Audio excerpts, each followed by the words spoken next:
Hi hello everyone, কী অবস্থা সবার? আশা করি সবাই ভালো আছেন। আজকে চলে আসলাম শিবরামপুর হাটে, যেটি দোহান, নবাবগঞ্জ, মুন্সিগঞ্জ এবং শ্রীনগর থানা, চারটি থানা নিয়ে খুব জনপ্রিয়। এটি মূলত কাঠ শিল্প, বিশেষ করে নৌকা, তৈজসপত্র বা আসবাবপত্র এবং লুঙ্গির জন্য বিখ্যাত ছিল। সেইখান থেকে হাটটি আস্তে আস্তে বড় হয়েছে। এখন মূলত সব কিছুই পাওয়া যায় এই হাটে। দেখা যাক আজকে কি দেখতে পারি হাটে। চলুন সবাই। এই শিবরামপুর হাটের বিশেষ বৈশিষ্ট্য হচ্ছে এই কাঠ।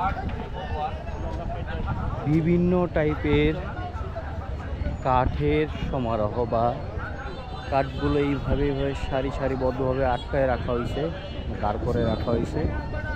যার যা প্রয়োজন সেই অনুযায়ী এইখান থেকে কাঠ সংগ্রহ করতে পারে। সেটা কাঠের তক্তা হোক বা সার কাঠ হোক, যার যা প্রয়োজন সেইভাবে। এইখানে একটা দেখলে বোঝা যাবে, এই লম্বা একটা সারি কাঠ এইখানে দড়িতে বেঁধে রাখা হয়েছে।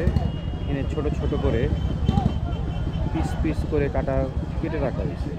তো এগুলো বাড়িতে নিয়ে বা সমিলে নিয়ে আবার নিজের মতো করে কেটে নেওয়া যায়।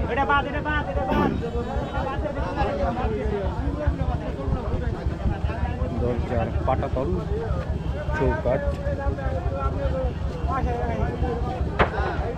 এগুলোর জন্য এই কাঠগুলো সংগ্রহ করা হতে পারে।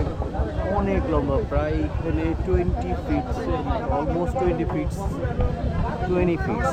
বা দোতলা সমান পর্যন্ত কাঠও এইখানে বিদ্যমান। কাঠ আর কাঠ। এই হাটটি মূলত কাঠের জন্যই বিখ্যাত।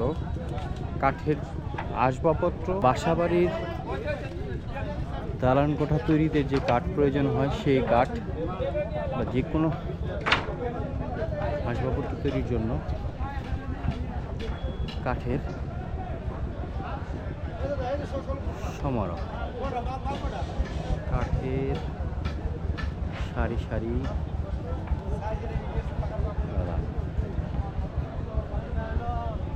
দোহার, নবাবগঞ্জের মধ্যে এই রকম কাঠের হাট আর একটাও নাই, এত বড় লেভেলের।